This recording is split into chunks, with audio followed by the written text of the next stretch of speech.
Hola a todos. Hoy día tenemos la ayudantía número 05 del curso y vamos a insistir un poquito con la respuesta tiempo-historia no lineal y con la generación de espectros no lineales. Para esto vamos a hacer un breve repaso cuando nos metamos al código, un poco, pero lo que vamos a ver hoy día va a ser un problema que nos piden considerar la componente no lineal, perdón, norte-sur, del registro de Viña El Salto y un amortiguamiento del 5%. Nos piden calcular el espectro inelástico con factor de reducción R constante y graficar la pseudoaceleración versus el periodo, el desplazamiento versus el periodo y la demanda de ductilidad versus el periodo. Esto lo vamos a hacer ocupando de nuevo los códigos que hicimos en Octave, pero ocupando todos los conceptos que hemos ido viendo y viendo las cosas de respuesta a tiempo historia no lineal que vimos en la ayudantía pasada, la 04. ¿Ya? Entonces, Eh, lo que vamos a ver, les voy a leer un poco de esto, pero me importa mucho que después se queden con este gráfico de acá. Estas relaciones son las que vamos a ocupar constantemente y de dónde va a salir todo. ¿Ya? Entonces, esto es muy importante. Bueno, en aquellos casos en que se evalúa el comportamiento en el tiempo de un material elástico perfecto, se generan fuerzas, desplazamientos, etcétera, máximos para cada periodo de interés. Luego, esos datos máximos constituyen el espectro elástico de la respuesta que se desee considerar, y en particular serán de mayor interés los desplazamientos, ya que conducen a una evaluación directa de la fuerza que se desarrolla al interior del acelerador. O sea, nosotros cuando ocupamos un pseudo espectro de aceleración, lo sacamos a partir del espectro de desplazamiento, y esto es porque nos interesa siempre el desplazamiento que se genera en la estructura o en nuestro sistema, porque eso genera el desplazamiento máximo, quiero decir que em, de la respuesta tiempo-historia, dado que em, con la relación de que el espectro de pseudoaceleración, la aceleración, digo, la fuerza es masa por aceleración, nosotros podemos obtener la fuerza que se desarrolla dentro del sistema a partir del pseudoespectro de aceleración, o sea, el espectro de pseudoaceleración. En caso que el oscilador presente una relación fuerza-deformación de tipo elastoplástica, como tenemos acá, ¿cierto? Una rama lineal elástica y después otra rama lineal con otra pendiente que normalmente es notablemente más baja. En este caso, si es horizontal, sería el elastoplástico perfecto. Y que no sea capaz el oscilador de alcanzar la fuerza F0, que garantiza una respuesta elástica, que sería esta respuesta, ¿cierto? No es capaz de llegar hasta allá porque se mete a la parte no lineal, o sea, la parte plástica. El desplazamiento correspondiente de dicho oscilador será diferente de aquel generado por la respuesta elástica. Y claro, o sea, si nosotros vamos subiendo por esta parte y queremos llegar hasta esta fuerza, no vamos a llegar tal vez nunca, o por lo menos con un desplazamiento gigantesco, dado que esta pendiente va a ser mucho más baja. Entonces nosotros no vamos a generar esta, esta fuerza, sí vamos a generar una deformación súper alta, si fuéramos asociados a esa fuerza. Entonces las deformaciones son distintas. La razón entre la fuerza que correspondería a una respuesta elástica y la fuerza de fluencia del oscilador se define como R sub I o R, ¿ya? Y nosotros lo tenemos acá, la razón entre la fuerza elástica que correspondería F0, esa de ahí, dividido en Fi, o igual U sub 0 dividido en U sub I, siendo esto U sub 0 y esto sub I. Es lo que nos dicen. Dicen que la razón entre la fuerza que correspondería a una respuesta elástica y la fuerza de fluencia del oscilador se define como R, y la razón entre el desplazamiento máximo inelástico y el desplazamiento de fluencia se define como ductilidad, mu. La ductilidad la tenemos acá, mu. ¿Dónde la dejé? Acá. Desplazamiento máximo que se genere dentro del oscilador dividido por el desplazamiento de fluencia, no el desplazamiento em, lineal correspondiente, sino que el de fluencia. Entonces, la ductilidad podríamos decirlo como cuántas veces más que la fluencia es capaz de formarse este oscilador.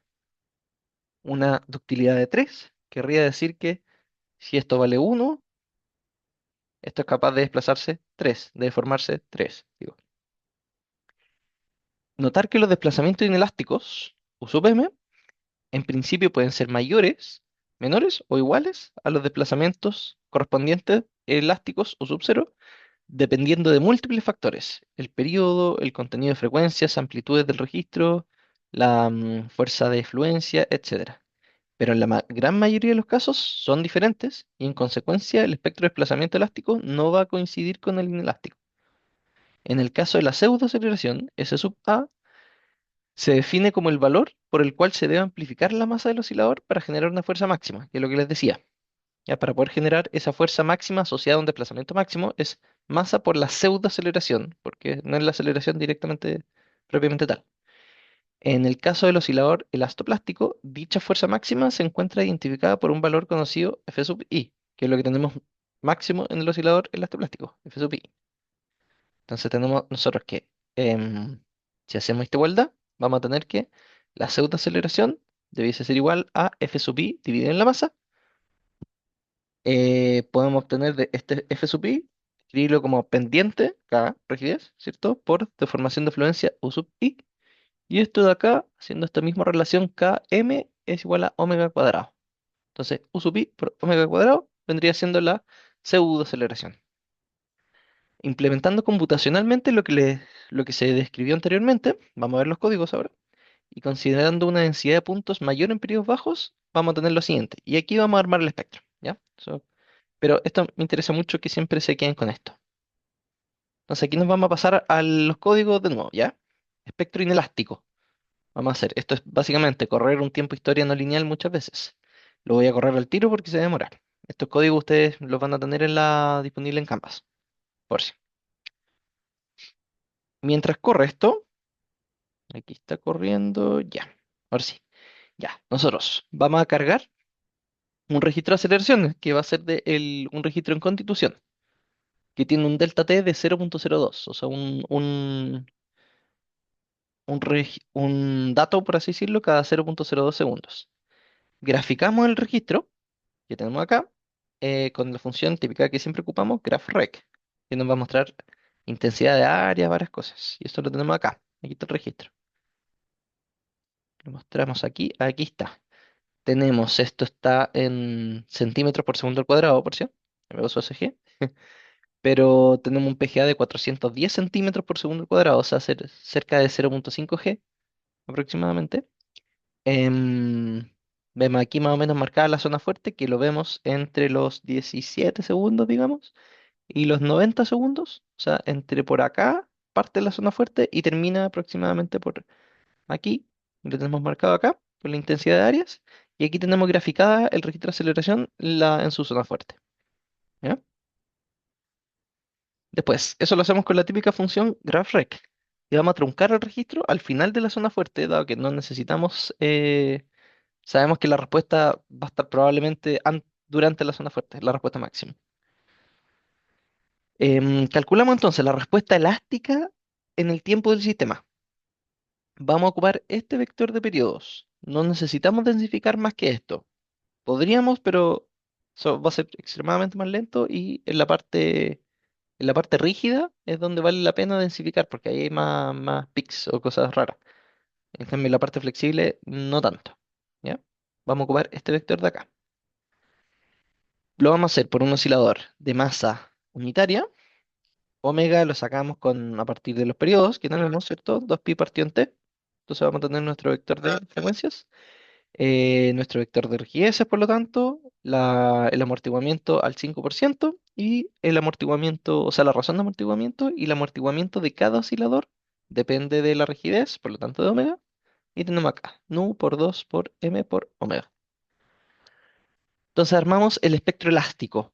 ¿Para qué lo hacemos? El espectro elástico lo vamos a hacer como siempre lo hemos hecho y lo vamos a utilizar para verificar la respuesta inelástica con R igual 1. Entonces, como nosotros vamos a programar la respuesta inelástica, que va a ser otro método, si lo hacemos con R igual 1, tiene que ser igual al espectro elástico.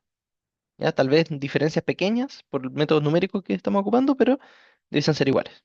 Entonces, así podemos reconocer al tiro si es que nos estamos equivocando en algo. Por lo tanto, creamos nuestro vector de desplazamientos, que al principio son puros ceros, nuestras condiciones iniciales de desplazamiento cero y velocidad cero. Creamos nuestro vector del espectro de desplazamientos, lo rellenamos de puros ceros, largo, igual que para cada periodo un valor. Y eso, entonces, calculamos nuestro espectro de aceleración. Esto weight bar es una barra que nos va mostrando el estado de cómo va esta cosa, ¿ya? Guardamos, o sea, obtenemos los desplazamientos con la integración lineal y le pasamos los parámetros correspondientes, menos m por u sub g, que sería la fuerza excitante, el delta t, el tiempo de integración para esta integración lineal, la rigidez del punto en el que estoy parado, ¿cierto? Del oscilador que estoy evaluando con cierto periodo, su frecuencia, la razón de amortiguamiento y las condiciones iniciales. Eso nos entrega una historia de desplazamientos a la cual yo le saco el máximo en valor absoluto para obtener la coordenada espectral en ese punto, ¿cierto? SD sub I. Em, y el espectro de aceleración, el pseudo espectro de aceleración, digo, de la pseudo aceleración, sería el espectro de desplazamiento por omega cuadrado dividido en G. Y aquí ya obtuvimos el espectro de pseudo aceleración y lo graficamos con esto de aquí. El espectro del registro que teníamos anteriormente es este. Graficamos el espectro elástico de desplazamiento. Aquí está, espectro elástico de desplazamiento. Vemos cómo va subiendo hacia periodos más grandes. Para un 5% de amortiguamiento. Y el espectro elástico de pseudoaceleración, partiendo más o menos en 0,4 en el PGA, ¿cierto? Que habíamos visto antes. eh, Amplificándose en la zona de periodos cortos, cerca del 0,25, 0,3. Y volviendo a bajar hasta la zona de periodos más largos. Y tenemos el espectro elástico. Entonces después, con eso, una vez teniendo eso, ahí recién nos metemos a calcular la respuesta inelástica en el tiempo. Van a ser espectros inelásticos, ¿cierto? Para distintos valores de R. Y esto lo podríamos cambiar. Vamos a hacerlo para R igual 1, nos tiene que dar igual al elástico, para R igual 2, 4 y 8. ¿Ya? ¿Cómo vamos a hacer esto? Esto es lo mismo de la respuesta tiempo-historia no lineal que teníamos antes. Entonces nosotros, todas nuestras condiciones iniciales, o sea, hacemos una matriz con puro, o sea, un vector con puros ceros, claro, para los desplazamientos, para las fuerzas, dado que esto es tiempo historia no lineal, el espectro de desplazamientos que estamos obteniendo para cada periodo que vamos a evaluar y para cada R, por lo tanto esto va a ser una matriz ahora, y nos metemos al for para cada R y después para cada periodo. Entonces primero lo vamos a hacer para R igual 1 y nos metemos a cada uno de los coordenadas del periodo y calculamos un espectro, ¿cierto? O sea, un tiempo historia, no lineal. ¿Con qué parámetros? Esto es importante. Ya. U sub, déjeme volver. Acá estamos. Ya. Aquí está. Ya. Nosotros definimos el R sub I. El R sub I nosotros vamos a tener igual a 1. ¿Ya? Entonces, necesitamos el U sub I, o sea, la deformación de fluencia. Nosotros la vamos a decir que es el espectro de desplazamientos del espectro elástico dividido en R. Entonces nosotros vamos a tener acá U sub I, U sub 0, ¿cierto? Dividido en R. ¿Qué es U sub 0? U sub 0 es la respuesta lineal correspondiente, el espectro elástico, ¿cierto? Entonces nosotros, el máximo, esta cosa se va a meter acá, va a ir oscilando varias partes y va a llegar a un máximo. Ese va a ser U sub 0. Y ese es el máximo, repito, el máximo del sistema lineal correspondiente. ¿Ya? Una deformación. Esta deformación está asociada a una fuerza, F sub 0, que sabemos que probablemente no sea capaz de generar porque las cosas en general se acercan más a un sistema elastoplástico, por lo tanto tendrá mayores deformaciones. Entonces nosotros, dado que fijamos el R, obtenemos el U sub I, que lo necesitamos para poder definir este oscilador de bilineal, a partir de U sub 0 dividido en R. Y es lo que tenemos aquí. U sub 0 o espectro elástico de desplazamiento dividido en R, en la posición en que estoy, ¿cierto? Podría ser R igual 1, 2, 3, etcétera. Esa 1, 2, 4, 8, lo que sea.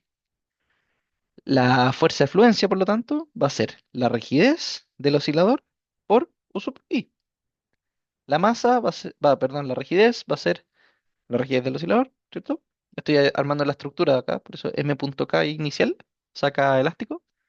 K post fluencia vamos a ocupar un 10%. 10% de rigidez. como rigidez por fluencia. 10% de la rigidez elástica, quiero decir. Esto podría, normalmente va entre un 1% y un 10%. Aquí lo vamos a fijar en un 10% y vamos a ver qué pasa. Em, y la fuerza de fluencia va a ser Fi, que la acabamos de calcular. Y ocupamos entonces el método de Newmark, no lineal, al que de nuevo le pasamos la fuerza excitadora, masa por aceleración, el delta T, la estructura que tiene toda la información del oscilador, ¿cierto? Em, la masa, claro, la masa del oscilador, M, la tenemos definida más arriba. ¿Dónde está? Aquí está, masa unitaria. ¿Qué más tenemos? Aquí me perdí. Acá. Y el amortiguamiento, las constantes C, ¿ya? Eso lo podemos hacer o bien con Newmark no lineal o con diferencia central, cualquiera de los dos. Pero ambos dos nos van a entregar una historia de desplazamientos y un historial de fuerzas, las fuerzas que se fueron generando, ¿ya? A eso, para armar el espectro de desplazamiento, sacamos de nuevo el máximo en valor absoluto de la historia de desplazamientos. Con eso obtenemos para todo para cada R, para cada punto para cada periodo de todos los que estamos evaluando, sacamos el máximo. Con eso ya podemos armar nuestro espectro para cada periodo, obviamente, y para cada R. ¿Ya? El método Newmark no lineal, me voy a meter un poquito, pero para que vean, repetir. Método Newmark no lineal utiliza la función fk bilineal.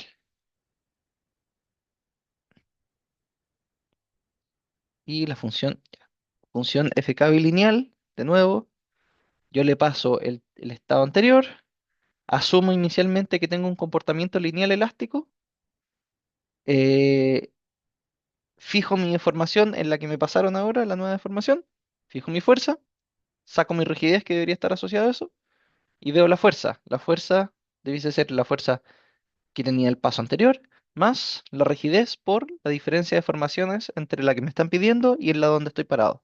Si ese punto se pasa en la fluencia, corrijo. Y si no, estoy bien. ¿Ya? Si es que me paso la fluencia, corrijo con esto de acá, tanto para la parte positiva como para la parte negativa. Y después no hay problema. Si es que hubiese sido por el caso anterior. O sea, si hubiésemos estado en el rango elástico. Graph ya. Volviendo entonces. Va, perdón. Acá. Ya. Numérico no lineal. Esto es súper lento. Tiempo de ejecución. Miren, tiempo de ejecución. Aquí lo tengo. Sale. 98 segundos. Se demoró 98 segundos en correr todo este espectro. Ya más de un minuto. O sea, imagínense cómo sería si es que nosotros densificáramos más este, este vector de periodos y lo hiciéramos para muchos registros. Entonces, esto tiempo historia no lineal, como son métodos ya de segundo orden, son más lentos de hacer. Vamos a guardar los resultados. Esto si no lo queremos correr todo el rato. Esto ustedes lo pueden ir ocupando, pero les recomiendo siempre correr sus registros, o sea, hacer esto, lo guardan los resultados en alguna cosa, y después cuando quieren empezar a hacer los gráficos, todo, como estoy a veces en medio prueba y error, hacerlo a partir de eso. No calcular todo de nuevo porque si no van a estar esperando 5 minutos tal vez cada vez que quieran hacer un cambio pequeño en algún gráfico y eso todos sabemos que es lentísimo. Por lo tanto, em, ya podemos hacer como hicimos esto para cada uno de los Rs, para R igual 1, 2, 4 y 8, y para cada uno de los periodos. Tenemos la matriz con todos los desplazamientos, los espectros de desplazamiento, ¿cierto? Para cada R, y ya los podemos graficar. Pero antes obtenemos las ductilidades, mu. ¿Cómo obtengo eso? Yo tengo, repito, el desplazamiento U sub 0 es el lineal correspondiente, es el del espectro elástico de desplazamientos, ¿ya? U sub 0 es este punto de aquí.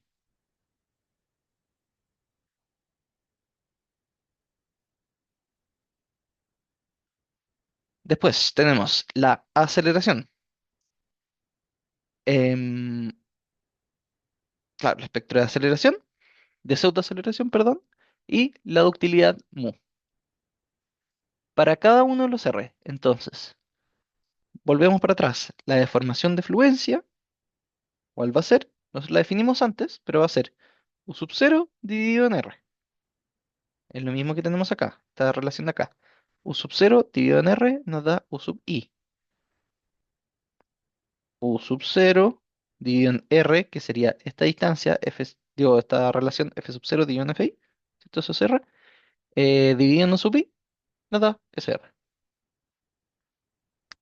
Ya, la pseudoaceleración va a ser la deformación de fluencia, como les dije, por omega cuadrado dividido en G, U sub I por omega cuadrado dividido en G, lo acabamos de ver antes la parte del Excel, acá, la pseudoaceleración va a ser la deformación de fluencia por omega cuadrado dividido en G para que nos calcen las unidades, y la ductilidad, mu, va a ser la ductilidad, acá está, la deformación máxima dividido en la deformación de fluencia. Si yo tengo un espectro no lineal, un espectro de desplazamiento no lineal para cada periodo, el desplazamiento máximo es ese, po. Ese es el punto del espectro que yo estoy evaluando, porque el espectro es el máximo en valor absoluto. Entonces, un espectro de desplazamiento está hecho a partir de los máximos en valores absolutos. Entonces, ese es mi U sub m, esos valores, para cada uno de los periodos. U sub m. Entonces, si yo divido U sub m en U sub i, que ya lo tengo la ductilidad, mu. Y es lo que estamos haciendo acá.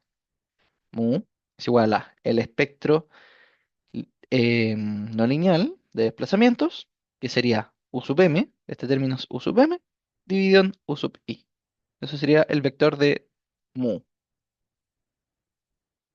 Dicho eso, ya podemos pasar a graficar. Y vamos a graficar, miren, primero, el espectro inelástico, pseudoaceleración versus tiempo, para cada uno de los R.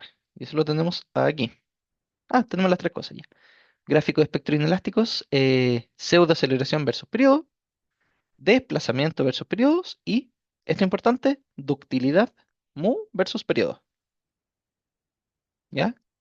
La ductilidad para cada uno de los periodos. Entonces eso lo tenemos aquí. Tenemos el espectro inelástico para diferentes valores de R. Para R igual 1, tiene que ser igual al espectro elástico. Yo lo tengo acá. Espectro elástico, si se fijan, llega hasta un máximo de 1,05 prácticamente, parte en 0,4 y aquí a los 0,5 segundos llega a 0,60 y 0,7 más o menos. Y es lo mismo que tenemos acá. Tiene un máximo de 1 punto algo, a los 0,5 segundos llega a los 0,7 más o menos y parte más o menos en el PGA. ¿Ya? Y aquí tenemos para inelástico, para R igual 1, 2, 4 y 8. Fíjense cómo van bajando, obviamente, las aceleraciones máximas.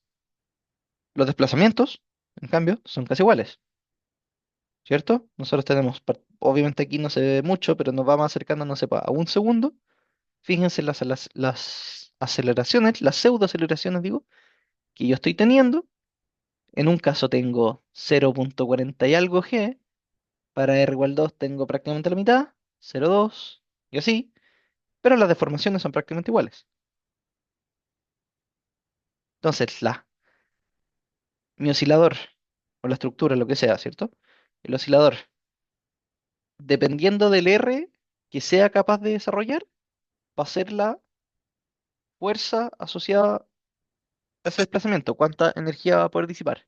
Pero los desplazamientos van a ser prácticamente iguales. Es importante ese concepto tenerlo bien claro. Y después la ductilidad, mu versus em, la ductilidad es, nos vamos de nuevo, ductilidad acá es desplazamiento máximo versus desplazamiento de fluencia. Siempre acuérdense de eso. Entonces, si yo tomo de mi espectro de desplazamiento acá y lo voy dividiendo en mi desplazamiento de fluencia, yo puedo armar este gráfico, que es la ductilidad que se le pide a cada oscilador, que está pidiendo el registro, digo, a cada oscilador para cada periodo, para cada R. Entonces, para R igual 1, nosotros vemos que esta cosa eh, prácticamente no pide ductilidad, ¿cierto? Porque tenemos un espectro elástico.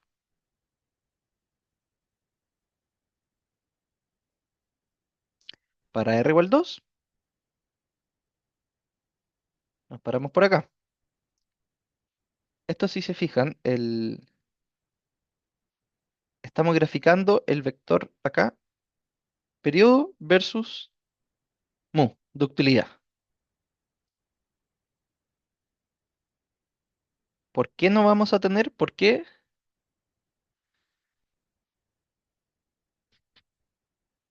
nosotros para R igual 1 debiésemos tener algo que es perfectamente elástico, ¿cierto? Entonces la deformación de fluencia debiese haber sido la deformación máxima que yo le pedí al sistema, porque era elástico. Aquí tenemos una ductilidad de 2 prácticamente, y eso es probablemente por los métodos numéricos que estamos ocupando, en que el espectro, la deformación no se da, no es igual en el método de diferencia central o Newmark no lineal, lo que sea, que con la integración lineal. Por eso se genera eso, se debería generar eso. Pero podemos ir viendo cómo para periodos cortos, el registro pide una demanda de ductilidad de deformación súper alta, muy alta, obviamente aquí ya se está yendo, está empezando a diverger, mientras más es rígida la estructura. En cambio, para estructuras más, a partir de, digamos, no sé, pues de los cero, va cambiando cuando se empieza a ser recto, pero digamos que para el R igual 4, que es algo más lógico, R igual 4, R igual 2, a partir de los 0,2 segundos por ahí, ya empieza a ser prácticamente constante la demanda de utilidad. Pero de allí para atrás, con estructuras más rígidas que eso, empiezan a pedir demanda de utilidad, de deformación por lo menos, súper, súper altas. ¿Ya? Entonces, nosotros vamos a comparar aquí con lo que ya está calculado acá. Esto de aquí, ya. Esto de acá está hecho, está en escala logarítmica, ¿cierto? Pero está para un poquito más de valores de R y un poco más denso el código. Y un poco más denso el vector de periodo, digo. Podemos ver que lo hacen para 1, 2, 3, 5 y 8. Le agregaron el 5, no teníamos antes. Antes nosotros teníamos 1, 2, 4 y 8. Y aquí están soltando 3, 5 y 8. Aquí está en escala logarítmica, acá está en escala natural. Lo están haciendo hasta los 10 segundos. Nosotros normalmente ocupamos hasta los 2 3 segundos por ahí, pero podemos ver de nuevo para R igual el espectro elástico, que es súper alto. Sabemos que sería carísimo tratar de una estructura de desarrollar esta pseudoaceleración, por lo tanto ser capaz de resistir la fuerza asociada a esta pseudoaceleración. Por eso normalmente uno ocupa algo de valor R, o sea, le pide ductilidad a las estructuras para que no necesiten desarrollar tanta fuerza en su interior, una demanda tan grande, sí van a tener una deformación parecida. Em, ya, y aquí graficado de 0 a 2 segundos, que es normalmente los periodos de interés para nosotros. Aquí se grafican ya los espectros inelásticos, de nuevo parecido. Ahí tenemos toda la ensalada de cuestiones, ¿cierto? Pero tenemos para 1, 2, 3, 5 y 8. No es claro cuando uno es más alto que otro, el espectro de desplazamiento. Son relativamente parecidos, por lo menos hace los 2 segundos, sí, se van cambiando. Algunas veces dependiendo de la ductilidad, dependiendo de muchas cosas, digo, uno puede ser más alto que otro. A veces es más alto el con R igual 1, a veces es más alto el con R igual 8. Va cambiando, ¿cierto? Dependiendo de la configuración del oscilador. Lo que sí podemos ir notando es que van tendiendo a aumentar, ¿cierto? Mientras tenemos una estructura más flexible, un oscilador más flexible, digo, esta deformación es más alta, crece en la zona, en esta zona de 1, 2, 3 segundos por ahí, es alta y después tiende a un valor constante.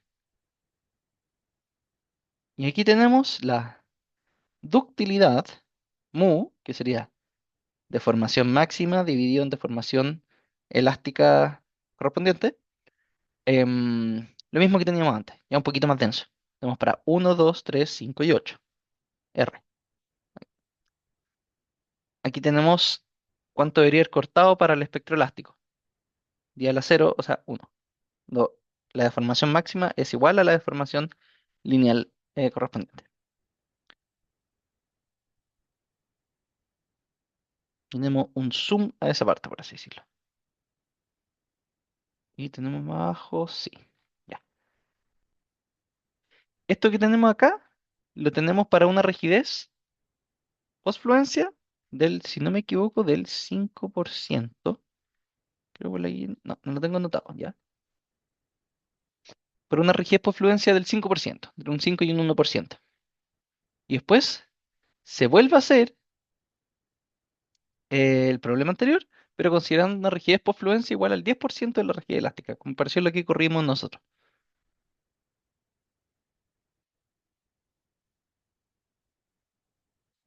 Nosotros, miren, comparemos.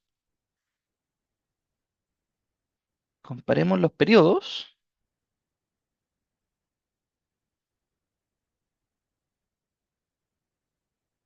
Aquí está.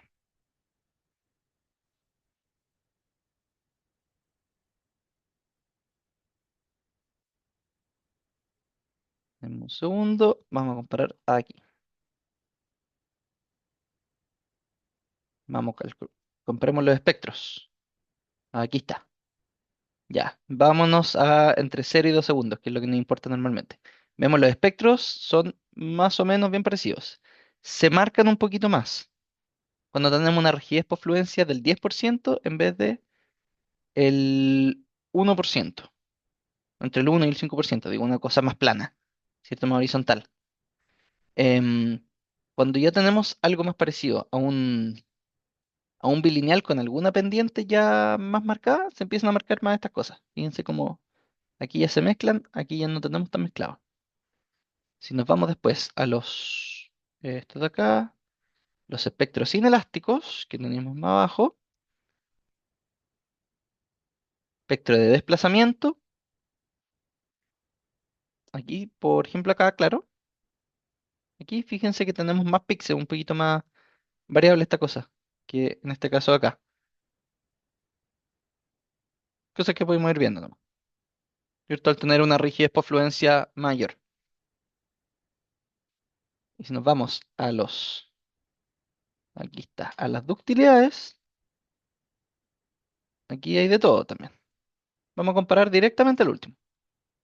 Aquí, claro, ductilidad versus periodo, claro. Fíjense, para una rigidez por fluencia de cerca entre el 1 y el 5%, tenemos una ductilidad de, se va estancando acá, o sea, va teniendo siempre un valor más o menos parecido. Y aquí en este caso pasa a ser ductilidad de 100, como que diverge.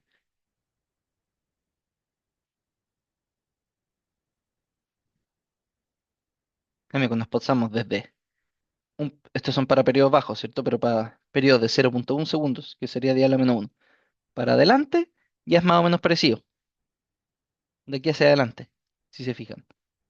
Sin contar esta parte, por lo menos si vemos el rojo, que sería un R igual 3, ya anda más parecido.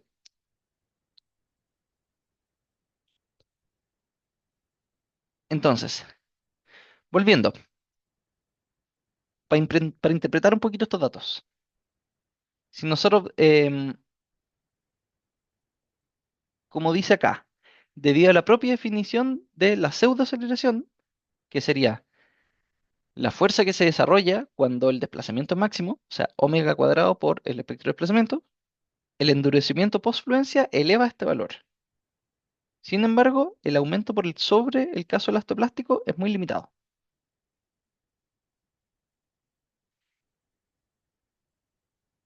En el caso de SD, del espectro de desplazamiento, puesto que los desplazamientos inelásticos, que serían con R mayores a 1, se ven controlados y reducidos por el efecto de endurecimiento, vamos a percibir una suavización de las curvas, que es más notoria en periodos bajos. Entonces, como vemos acá, cuando tenemos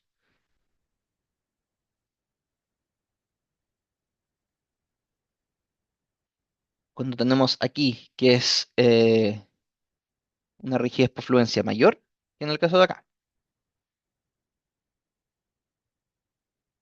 Y en cuanto a las razones de desplazamiento y de ductilidad, en los gráficos se aprecia claramente el endurecimiento por fluencia del material considerado evita la deformación descontrolada con mayor eficiencia en los periodos muy bajos, que es lo que les comentaba acá.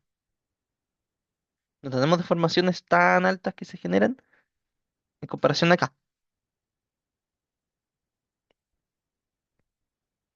La demanda de utilidad consecuente queda acotada en este sector. En cuanto a los periodos altos, que es de aquí para adelante, existe algo de cambios, pero no mucho. Si comparamos con lo que hicimos recién, con la ductilidad, claro, cuando teníamos algo más rígido, ¿cierto? Como lo sería este caso, ¿cierto? Aquí tenemos algo prácticamente elastoplástico, ¿cierto?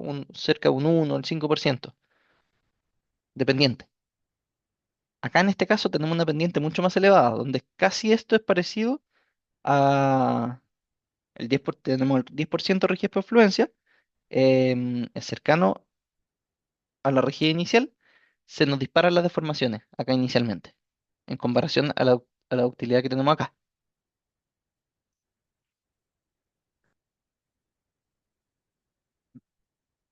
Entonces, de lo de hoy, me interesa mucho, de los conceptos con los que quiero que se queden, es con estos gráficos de acá y estas relaciones. Esto lo necesita entenderlo muy bien. Entender que la ductilidad va a ser siempre, en este contexto, quiero decir, la utilidad de desplazamiento va a ser la deformación máxima dividida en la deformación de fluencia.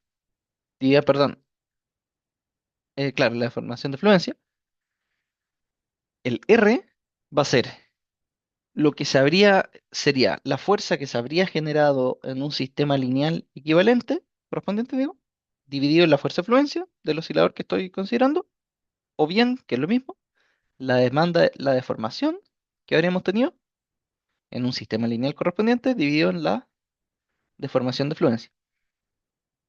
Y el resto de las relaciones se construyen a partir de esto. Ya, pero el sistema elastoplástico es el que ustedes se tienen que tener súper, súper claro. Y a nivel de código, y de gráficos, también que cuando ustedes programen estas cosas, siempre tienen que comparar el espectro inelástico con R igual 1 versus el espectro elástico, porque esas dos cosas les tienen que coincidir. Si es que lo hubiesen hecho, si es que se hace bien.